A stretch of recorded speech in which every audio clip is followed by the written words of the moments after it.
So guys এখন আমি বর্তমানে আমার গিটার ক্লাস শেষ করে আর কি চিন্তা করলাম যে না একটু ঘুরি। তো মামাম আর আমি মিলে ডিগ্রি কলেজে এই দিকে ঘুরবো। আজকে মামামের কলেজ ছিল বাই দ্য ওয়ে এটা। তো ডিগ্রির মোড়ে এখন কলেজে এইখানে গেটে এই পাশেই শরবতের দোকান আছে। তো আমরা শরবত খাবো এখন। তো এটা আমাদের শরবতটা বানাচ্ছে।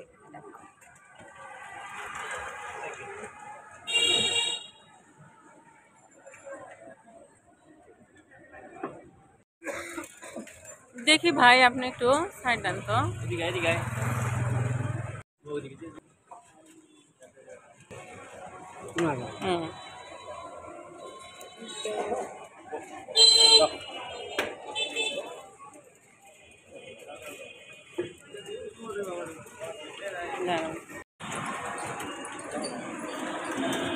মজা কিন্তু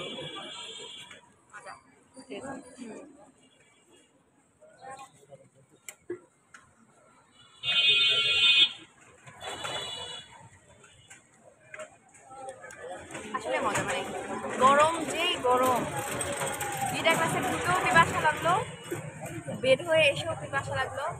তো এখন শরবত খেয়ে ভালো লাগছে। তো এখন আমরা ডিগ্রি কলেজের মানে ডিগ্রি মোড়ে এই পাশে যে রাস্তাটা, ওই রাস্তা দিয়ে আপনারা রাগ করেন এই যে ময়লা টু গার্লস সামনে।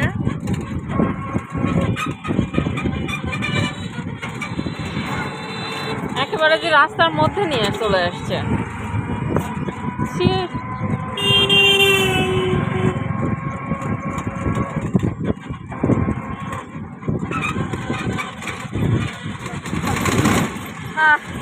ফাইনালি তো এখানে তোমরা আসলে তোমরাও একটু দমটা আটকে রাখার চেষ্টা করবে, না হলে কিন্তু দুর্গন্ধে মানে পেটের সমস্যা হয়ে যেতে পারে।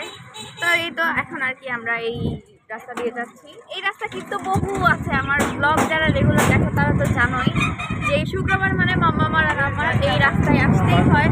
তো আবারও চলে আসলাম, মানে জায়গাটা আসলে সুন্দর, নিচে দেখে সবাই নামে। আমি আর মাম্মা মনে হয় হাইস্ট 2বার না 3বার মনে হয় নেমেছিলাম নিচে। নিচে নামা হয়নি, আমি বেঞ্চে বসা হয়েছে অনেকবার। তো দেখি আরেকদিন যেদিন সময় বেশি থাকবে ওই দিন এসে নিচে নামবো। অনেক সুন্দর, একদম ফ্রেশ একটা এয়ার, ঠান্ডা একটা বাতাস। তো এখন হচ্ছে আমরা ব্রিজের উপরের এখানকার মানে যে ছোট যমুনা সেতু যেটা, এখানকার মানে বিখ্যাত একটা মুড়ি মাখা পাওয়া যায়।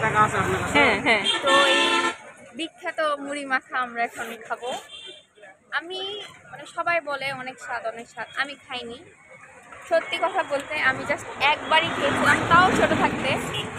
আর সেভাবে মানে ব্রিজে এখানে থামাও হয় না, খাওয়াও হয় না। তো আজকে ভাবলাম জাস্ট ট্রাই করবো। দোকানই দেখা যাচ্ছে না। দোকানটা দেখায় কই? মুড়ি মাখার দোকান ওই যে দোকানটা এখানে আগে না আরো ছোট ছিল, মানে ছিলই না বলতে গেলে, খোলা একটা দোকান ছিল, কিন্তু এখন ভালোই মুড়ি মাখছে। হ্যাঁ হ্যাঁ, ওই যে মুড়ি মাখছে।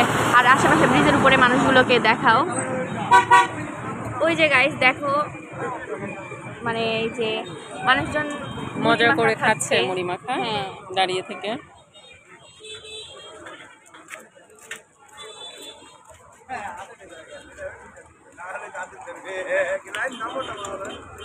তো দেখি আমাদের মুড়ি মাখাটা কখন আসে, তারপর আমরাও মুড়ি মাখাটা টেস্ট করবো।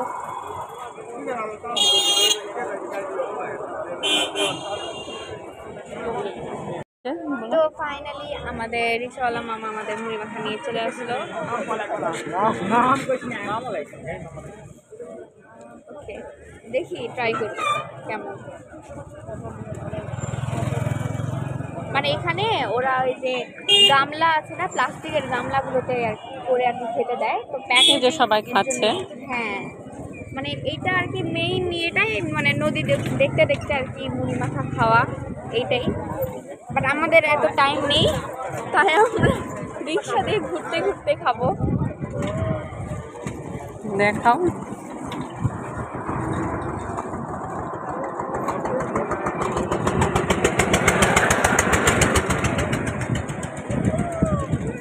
মজা অ্যাভারেজ, এত আহামরিও মজা না, আছে মোটামুটি। সো গাইস এখন হচ্ছে আমরা সাঁতারে ঘুরছি, এই যে রেল স্টেশন।